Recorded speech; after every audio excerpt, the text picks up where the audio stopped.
All right, welcome everybody to the Getinge booth at HSPA 2023. We're excited that this whole audience is here to watch our interview on consumables. For me, personally, consumables is the most important and exciting topic. And I'm thinking you guys are going to agree, right?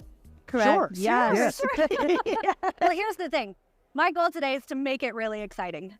My goal is to draw people into this conversation and talk about the importance of these ever-evolving products that some days we take for granted, right? I want to start off, my name is Lindsay Brown with Beyond Clean, and I want to start off with a couple of introductions. And I would also love it when you introduce your name, where you're from, if you tell me how you're connected to at least one person on this panel. Oh my God. That's easy. Really? Well, I'm John Harper. I'm the director of UW Health in Madison, Wisconsin. I am connected to everyone on this panel for a number of years. First time I met Allison Day was when I took over the position in Minnesota. Worked with her for many years. Met Lori through HSPA. At that point in time was Isham.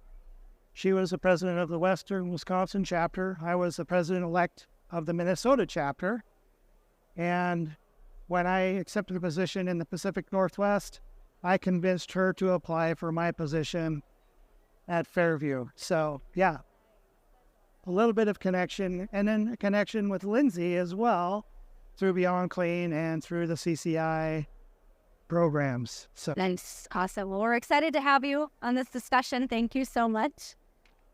Allison Gartland, and that shows how long I've known John. So big happy family, yeah. So I've known John for years and years from Fairview, and then he left me with Lori. So it's pretty bad trade for a better replacement. So yeah, and then Lindsay, yes, through Getinge and Beyond Clean. So one big happy family. We're excited to have you on this panel, Allison. Thank you. Yes, thank you. And I'm Lori Ferrer. I am the director of the Central Sterile Processing Department with M Health Fairview, and I've been there for 12 years. And I knew John, of course, recruited me for the position, and so he got to tell our story already. with the exception, I was teaching at the time when he asked me, and I did have a few weeks off in the summer, and I said to him, I said, "You're kidding me. I want to come over there, and I don't get my weeks off during the summer anymore." But for the love and the passion of the business, I wanted to get back in the field. Shortly thereafter, I found a book in my office. It was written by Allison Bain. She had put together this beautiful tree-ring notebook of all the chemistries that we use in our decontamination area. And the director at that time, because I started out as a manager, told me, "You've got to meet this Allison Bain Gartland." And so that's how we all know each other. Yeah. So can we say that chemistry brought us together? That's Chemistry right. brought us Let's say together. that. Let's say that. that's A right. quick note before we get into the discussion. I love how Wisconsin is represented on this panel because I'm a Wisconsinite. You both are in Wisconsin. I don't know where you're from, Allison, but Border. So, Okay, yes, all I'm right. close to Wisconsin, right, but well, I do not claim honorary Wisconsin. Oh, I'm fine. sorry. All right. So I have all to draw a right. line. Oh, that's amazing. All right. Well, we're excited. I'm excited to host this interview all about consumables. We're going to be talking a lot about chemistries. You know, how chemistries have evolved in your own departments. We'll be talking a lot about process monitoring tools. And so one of the questions I want to start with, we all know that we can do our jobs in sterile processing without high-performing cleaning chemistries. And what I would love to know, both from Lori and John and Allison, obviously, you know, you would tune in as much as you want in terms of feedback that you've seen in the field. So I'm sure you've seen it all. But what kinds of considerations should folks keep in mind, not only in mind, but top of mind, when they're deciding on what chemistries to bring into their departments? Let's start with you. Start with me. Okay. Yes. The first thing that we want to look at is how the effectiveness, what are we trying to break down? Looking at the chemistry, are we living with lipids, fats, emollients, anything of that nature? And the other side of that, too, is looking at a pre-soak that in our decontamination area that is non-foaming, being able to see because one of the most dangerous portions is putting your hand into water where you're waiting for a shark to come up and grab you. So, I remember years ago, that was one of the advertising campaigns, was the shark beneath the water. And that's always stuck with me. So making sure that we're doing that and utilizing the chemistry to the right, proper IFU, and making sure that it's doing what job we need it to do. Wait, Lori, when you think of chemistries, what do you keep top of mind when you're determining what chemistries to put in place? What chemistries are important for the job that your technicians are doing every day? So pretty much, and sorry, I couldn't hear everything that John said, so if I repeat something, but compatibility with not only the equipment, the IFUs, and the employees. There's got to be, if you get a chemical that's, doesn't smell very well or causes issues with people's breathing, etc., those are all things to consider as well. When it comes right down to it, bigger facilities have contracts that you have to follow, so it's whatever the contract is stating that you need to use. But we also have a choice for best practice. If we can prove that there's some reason that we shouldn't use another chemistry, then we can do that as well. So hopefully I've said things different than you did, John. You did. You said two things that I would love for you to expand upon. One of them was compatibility. And compatibility is a huge, huge component when you bring in a new chemistry. Talk about what folks need to keep in mind. Like, what do you mean by compatibility? Compatibility with what? Well, first of all, compatibility with the equipment. So can the chemistries be titrated to the appropriate dilution rates that need to go into the washers? Compatibility with productivity and efficiency is probably something else that pops up into my mind. So if you'd have a chemistry, and I don't know if there's one out there that takes longer than 5 minutes, it's not happening. Those enzymatic soaks are not going to be followed as diligently as they should be.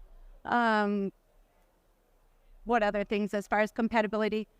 Making sure that the reaction between the chemistries are appropriate so that, you walk into a lot of people's departments and they've got all kinds of things that shouldn't be in there. It's like a chemistry lab in there. Right, Yeah. right, and could definitely affect the quality of instrumentation coming through the washer. Yeah, interesting. The second thing that you said that piqued my interest was that you consider your staff and you consider what they're breathing in.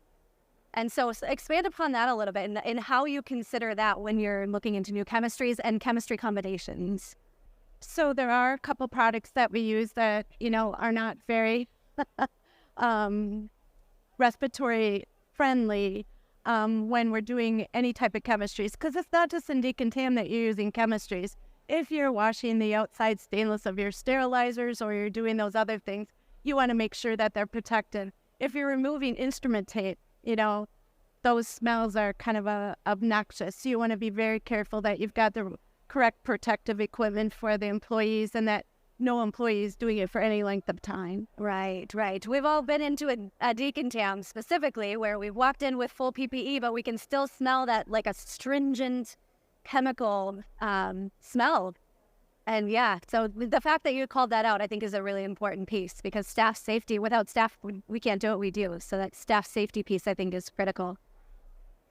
Lori, I love that you're on this panel for multiple reasons, one of which is the surgery center that I worked at as a tech used to send our instrument sets to your central processing center to be reprocessed. And I really want to hit on the discussion of pre-treatment also, because that's an important step in the process. So let's share a couple of best practices. Like, we talk a lot about chemistries in decontam. We talk about the chemistries we use in high-level disinfection and et cetera, but let's take just a quick moment and just address pre-treatment importance and concerns. So maybe, John, I'll start with you.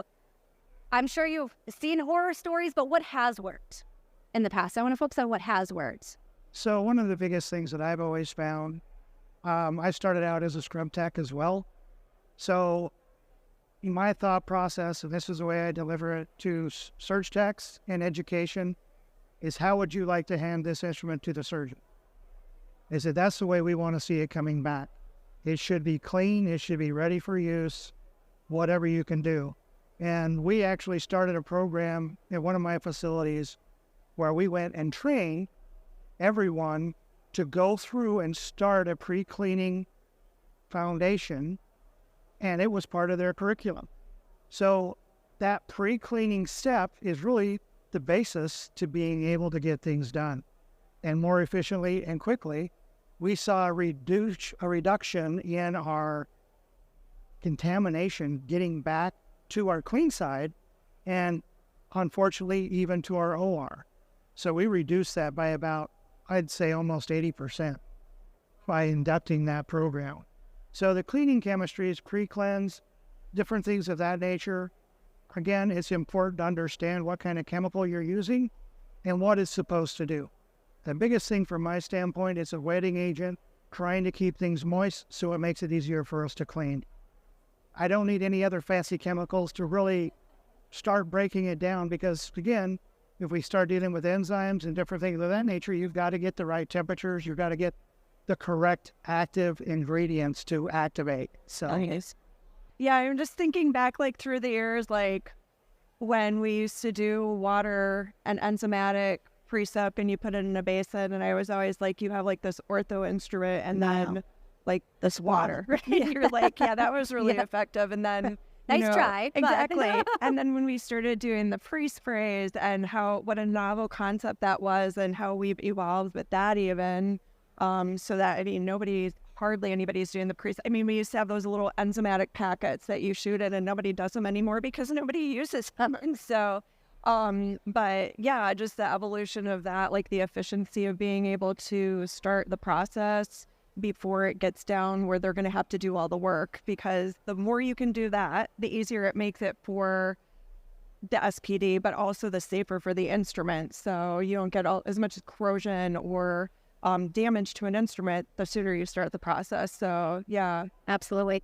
Laura, you gave a great presentation that has stuck with me at a previous HSPA conference about the centralization of sterile processing services.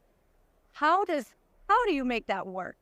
How do you get people to actually treat the instruments in a way that sets your staff at the Central Processing Center up for success?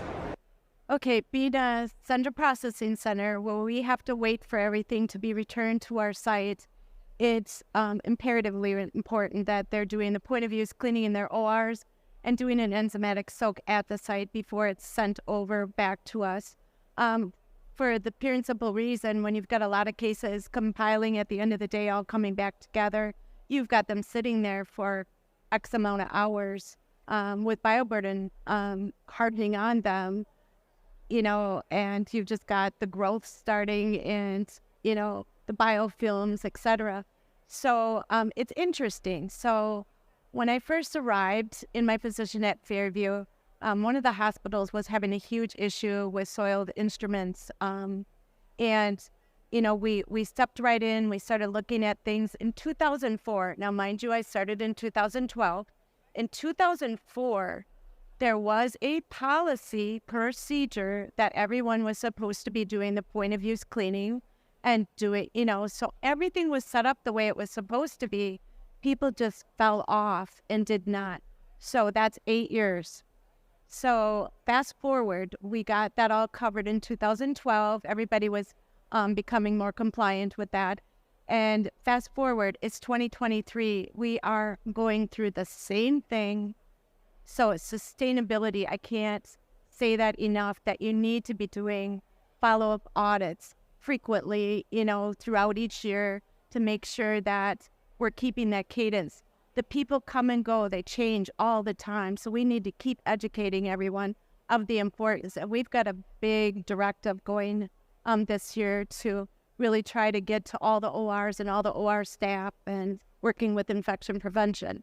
So I was going to jump in and say, to that point, how many times I have gone into a department just to see what products are being used and ask questions. And the manager will tell me beforehand, this is our SOP. And you go back to decontaminate, that is not what they're doing. So you go back to the manager and you're like, did you know? You know, maybe they got a sample product or something. And so what Lori said, like, having that process in place where you are continually making sure that the SOP that you set up is being adhered to and followed. So important. Yeah, absolutely. Thank you all. The pre-treatment conversation, I think, is one that's being had a lot, especially this year at HSPA. So I certainly wanted to hit on it, and thank you for sharing what's been working, because I think that's important. We can talk about what isn't working, but what is working, I think that's the important piece. We're going to be jumping all over the place when it comes to consumables. So I wanted to start with chemistries because I wanted to build our chemistry for this conversation, right? Get it? Yep, Get it? yep. Okay, good. But I want to jump over to packaging, because obviously packaging is a really important part of what we do. So what I would love to hear from both John and Lori, and then obviously Allison, is when it comes to packaging, how important is it to ensure that packaging is doing what it's supposed to do, and how do you manage that? Like, how do you actually know that the packaging is doing what it's doing? What process controls do you put in place for that? Well, from our standpoint, again, packaging is critical. That's what gets a delivery to the patient. So again, we've got our integrators, we've got our biological indicators, we've got all of these things which help us to provide, again, we can't guarantee sterility, but we can provide all of the indicators that has achieved the parameters to meet sterility. So, as we start going through that, I'm looking at products to ensure that we're not getting holes in wraps, all of these different things. There's a lot of IFUs that have been developed around shelf life. How long can stuff stay on the shelf? What is the best opportunity? Is it going to containers? Is it going to wrapped items? You're always going to have a mix because majority of things can go into a container, which is difficult because a rigid container also comes with its own connotation, because a lot of people think of a container, well, I could just grab that off the shelf, and I've seen this many times. Someone picks it off the shelf and think it's just a suitcase handle and swings it down along their side. So when we're trying to go through and develop a quality program, we're doing safety audits, we're trying to identify everything that we can by looking at sample auditing. Almost like a manufacturing organization would do, we're doing random samples and random audits. But again, it's really trying to get down to the point, what's the easiest and most efficient way for our staff to deliver the instruments and have that most assured way of sterility getting to the OR and the patient? Absolutely. And Lori, with things traveling to and from your facility all day long, how do you make sure that your packaging is working? Well, in Beaton Central Processing Center, all our huge surgical sets, our larger sets are all in a containerized system. Also check with, when you're buying your vehicles that are doing the transportation on, what kind of shocks, what kind of balance, because those are all important. You don't want to be jostling your sets around in the transportation vehicles. Try to protect the peel pouches in some sort of tray system so that they're not being jostled around in those large case cards that are closed case cards for the delivery of all of this material. Allison, from your perspective, again, you've seen it all.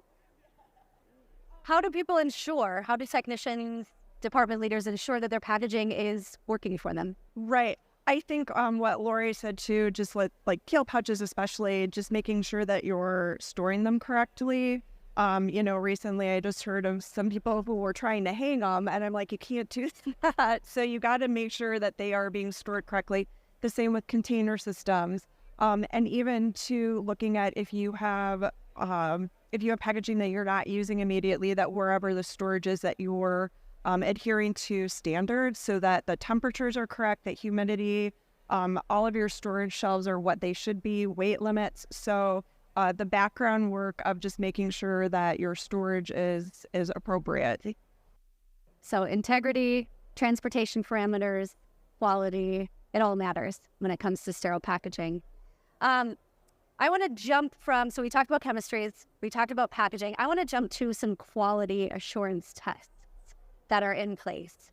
One of the most well-known quality tests that are performed in SPD are washer tests. And so what are those and why are they so important? Allison, I want to start with you on this.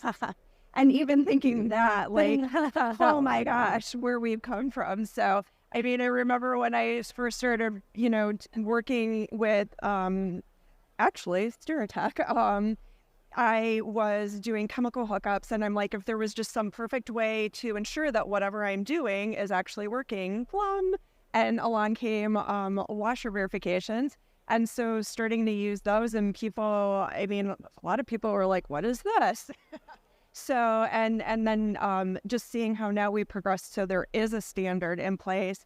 And I think it's only a matter of time until we see that ante-upped with our standard, and we're going from a weekly, daily, whatever, that every shift. So I used to always say, if you work at a grocery store, you change shifts and you count out your door to make sure that it's accurate. I honestly 100% believe in that, like, especially at shift changes, you make sure that what you're working with is actually working. So the leaps and bounds we've made in washer verification, and going back to the very heart of it all, if you're not washing, you're not sterilizing. So which comes first, the chicken or the, sterilization is so important. But again, if we are putting properly cleaned items into the sterilizer, it's not sterilizing. Are you telling me that a washer isn't a magic box, just like a sterilizer isn't a magic box? No, sterilizers are the best. Yeah. That's absurd. And there's just so much room for error within that washer. You can't blame the chemistries. You can't blame the washer. You can't blame the person. It's like the perfect storm of fault. So making sure that all of those things are working together to produce something that actually is going to be effectively sterilized. So yeah, I love that. John and Lori, your staff have so many things to do during the day. How do you present something like a washer verification test to them in a way that doesn't say, I don't trust what you're doing, so I want this test to sample? Like, how do you present that to your staff as a way to help them have peace of mind that what they're doing is working? From my standpoint, it's always been a process. Once you get it involved into that process, it really makes sense after a while. It's going to be uphill battle at first, but again, like we talked about with cleaning chemistries and programs that we put together, we want to make sure that it's consistent and remaining, because as you legitimize that test and they can actually see the result, they're the ones who are going to be telling you from the front lines, hey, this one's not working properly. What can we do? And taking that back. I mean, I go back to now, we're looking at a lot of different TV commercials, the dishwashers. We now have, no rinse dishwashers. You can just throw everything in there and it comes out spotless. Yeah, let's see that for truth. You made mention of the washer is the magical box. Well, the magical box can only do so much. And then going back to the point, if it's not clean, it can't be sterilized. So, this is just one more way for us to ensure that we're delivering a product that can get to that sterilization point. Absolutely. Lori, anything that you would add to that? I think you got it all covered, but basically, you want to follow best practices. So you want the staff to always know that we're always working towards better improvements. And, testing the washers, like both of you have said, is extremely important to know that the instruments are actually getting what they need in the agitation of the arms. The arms are cleaned out, and that's what the washer test is able to tell us. I always looked at process monitoring tools in the department as like this peace of mind, this verification that what I'm doing is actually working. The equipment that's supporting me, the chemistries that are supporting me, they're also doing their job. And so it's kind of this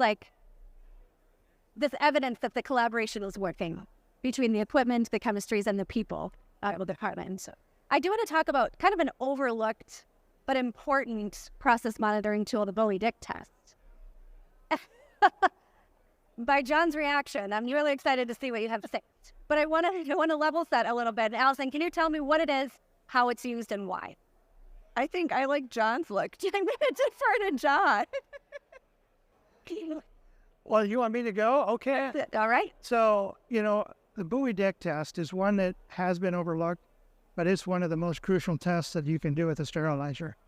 To get to the functionality for pressure and evacuation, again, this test is really simple, but it is one of those tests that you need to do the first test of the day. Really, it's going to show you that you're doing the evacuation properly. If there's any kind of differentiation, then you've got to stop and figure out where that's coming from. Is it coming from a plugged drain? Is it coming from a steam shortage? Bad steam, air block, water block. There's a whole number of different reasons. That test is very simple, but it tells you the whole gambit of that sterilizer's functionality and the base functionality of that machine. Yeah. So why do you think it's overlooked?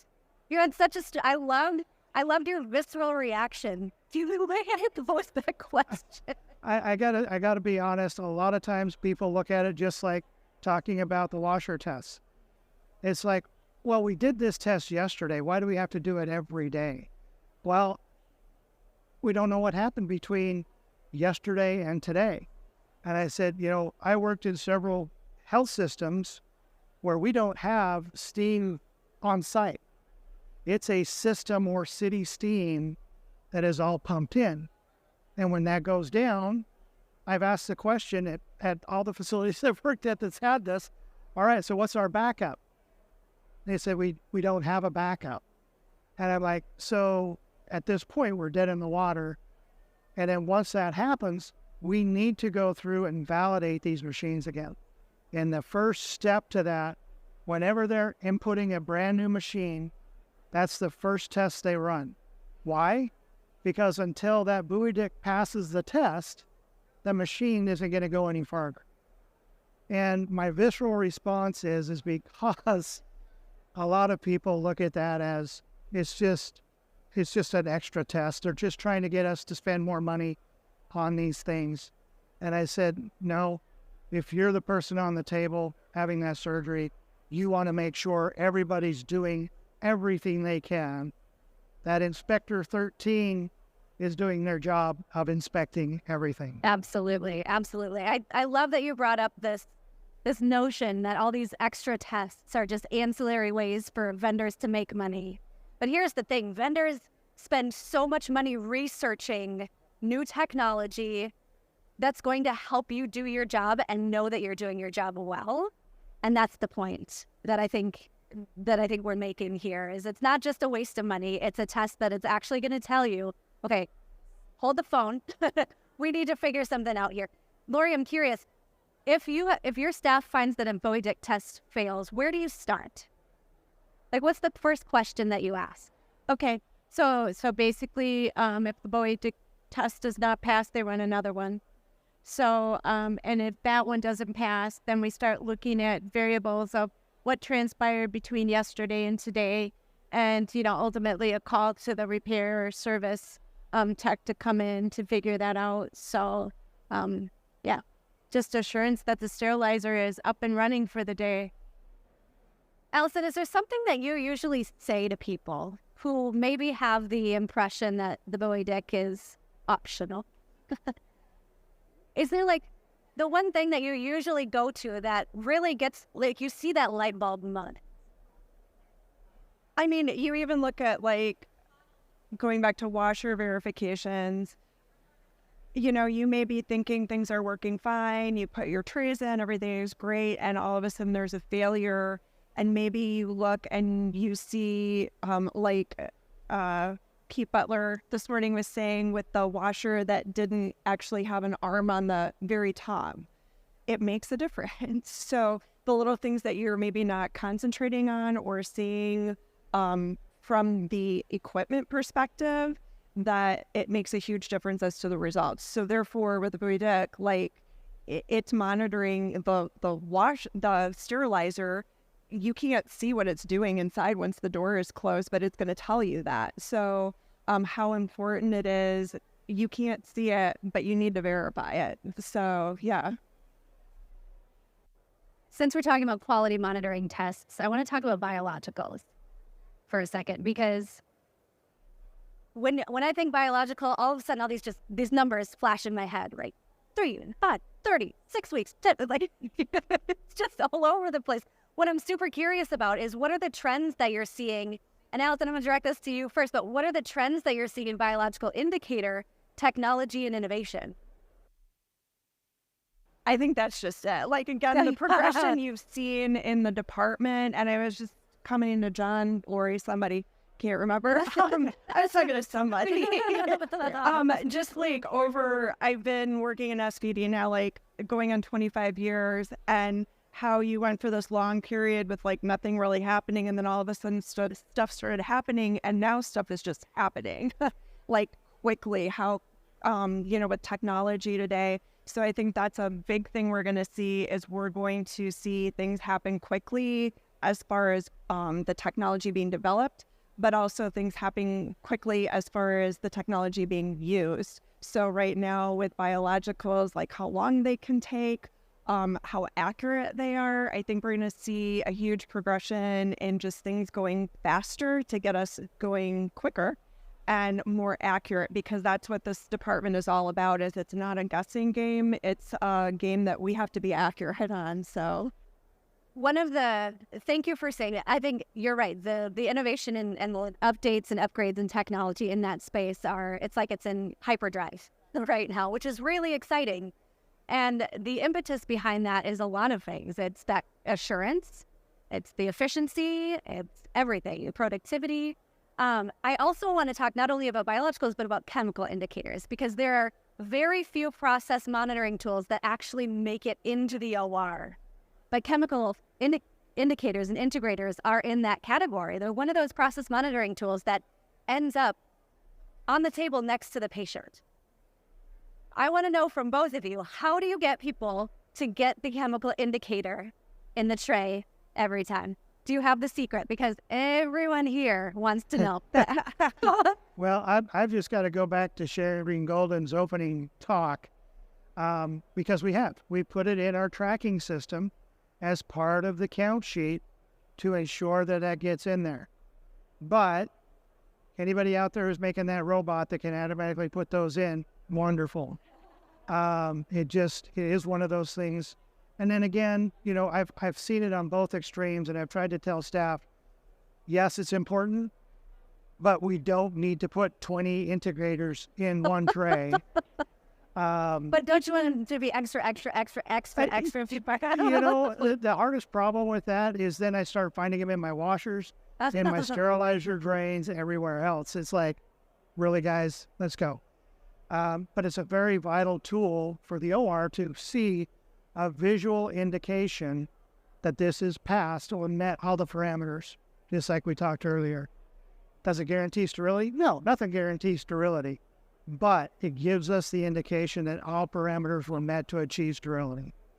And from a scrub tech working in the OR for many years, the first ones I got to see were the little black line on a piece of paper or the outside. We didn't have them in the trays. So it was like, oh yeah, the indicator changed on the outside of the tray, we're good to go, right? Well, as I started working in sterile processing, now I'm not going to say this too loud, but I'm going to tell you, there was a point in time where they would process extra indicators and tape. And I said, why are we doing that? Well, in case we forget one, we can just go ahead and throw it in. Like, no, that doesn't work for me. So 10 points for creativity, but yes, exactly. No. Exactly. So it's really a good thing to really understand, and it's a quick and visual way for the OR, who's not in sterile processing all the time, to understand and identify what needs to happen. You make a good point with that example by saying it's about understanding why that indicator is in the tray. It's not just that it's in there. That's not the point. The point is that that indicator tells a story about the parameters that were met or that weren't met. And Yeah, and I think that goes back. I've been an educator for many years. It's that's one of the best things about being an educator is you see that aha moment of when they finally understand, and now they have their why of why it's happening. And so once that happens, then it gets passed on to the next person and the next person. It's like people start understanding why we're doing it rather than we have to do it. Right, yeah.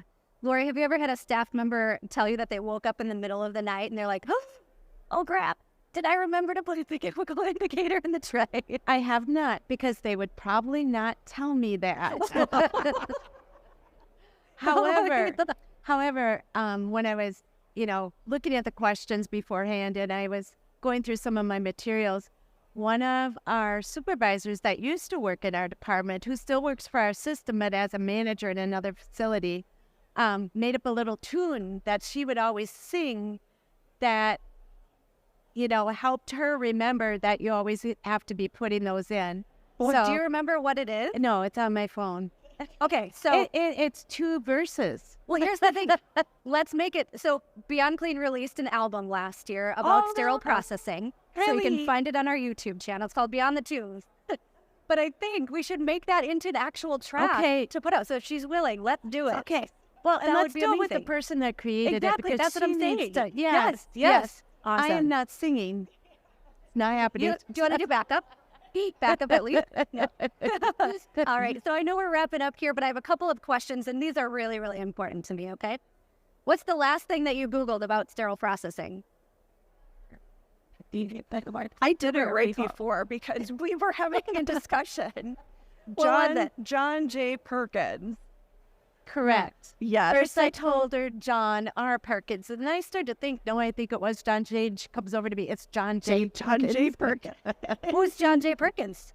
The people want to know. He is the father of a technology, the science behind steam sterilization. Yes. Amazing. I love it. And it was drilled into my head. So well, now it's all in ours. So thank you for that. And I think the last version I have of it is 1966. Wow. And I just looked it up on Amazon, and it's going for $119 or $180 now. So get your copy now.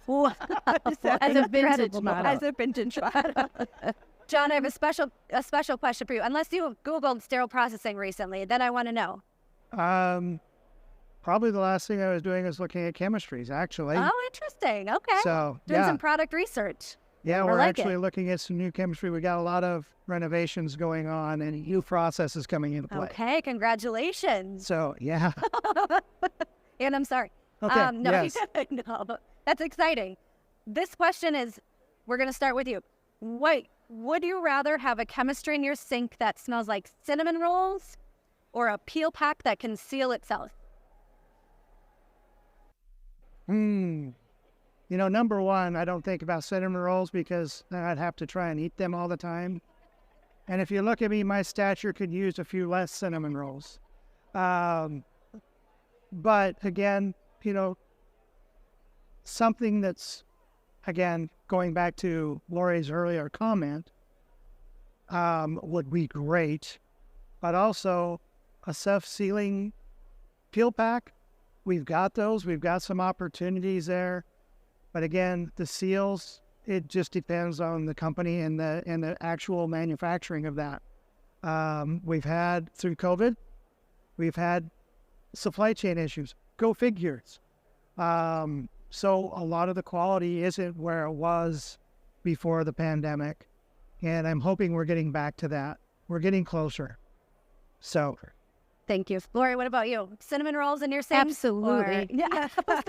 Absolutely cinnamon roll over here. If I can have anything that can get people to want to stay in Deacon Tam. That's a good point.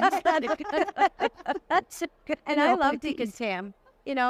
If I was a tech, I would ask to be in decontam. It's your own little world, doing your own little thing all day. And then add the cinnamon rolls, and it's like, have it. Oh, yes. All right. Awesome. Well, Lori, Allison, John, thank you so much for joining me this year at the Getinge booth here at HSPA 2023, talking about all things consumables, which now everyone knows is one of the most exciting topics that there is to be had. So thanks to you that made that come true. So thank you for joining me today. Thank you. Yeah, see you guys.